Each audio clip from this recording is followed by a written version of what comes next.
concerned citizens, a new day has dawned in which the people may vote directly on issues through the benefits of modern technology. History is looking up for America when we can vote directly on issues through electronic voting, and this will save us from too much direct rule by politicians. Think what a relief it will be to have some direct decisions on big issues made by the people, instead of being made by Sicilian politicians who are on political vendettas that often go on for years and years over divisive issues.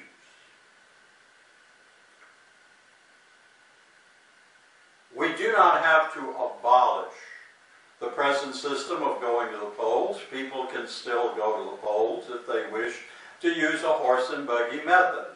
If older people are comfortable with the horse and buggy method, they can go to the polls. But we must add to the polls electronic voting so people can pick up a cell phone or go to the internet and vote. They would save time, vote online.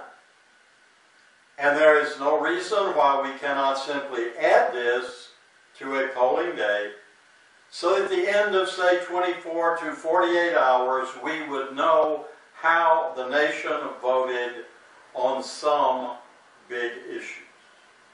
I do not think we can underestimate the efficiency and encouragement to voting it would be to be able to do it electronically and not take special trips to vote.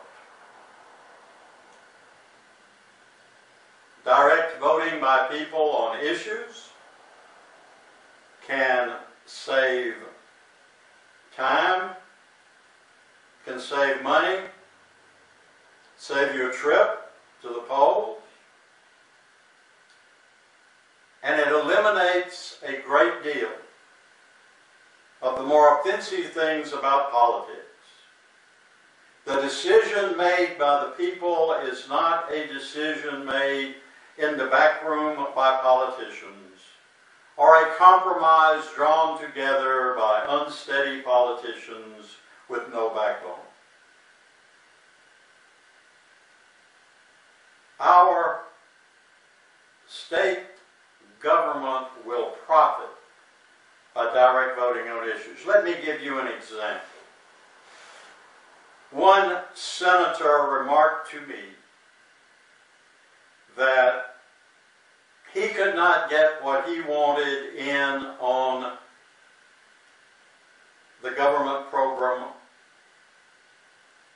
of the state that he was in. This was a state senator.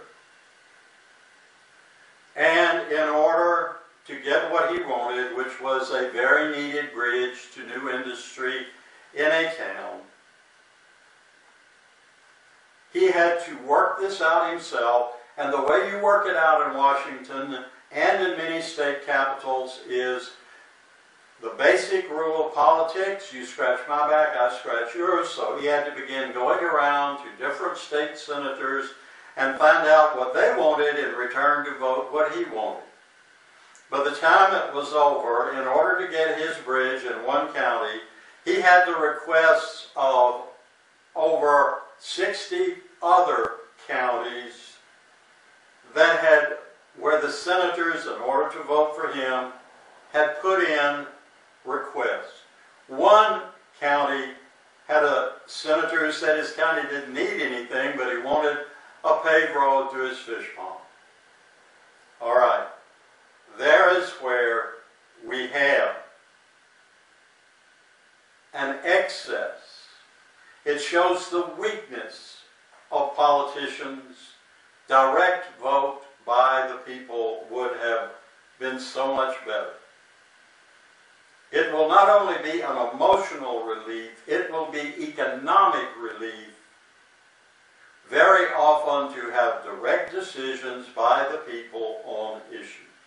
Remember, in a recent congressional bill, there were 6,000 earmarks to get it passed. 6,000.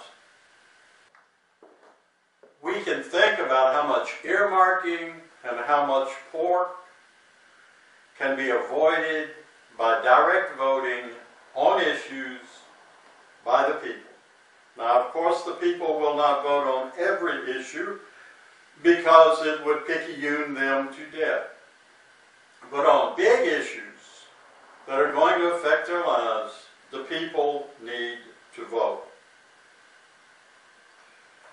Let us look at a situation where the politicians, not having the ability to appeal to the people, have just put off and off and off an issue.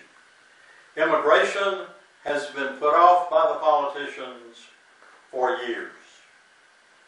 It would have been so much better because the people will vote on it.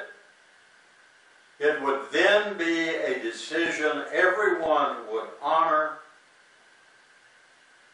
and we would then have a more streamlined and economic government. I am convinced that the quality of government furnished by politicians for the last generation or more has been so poor.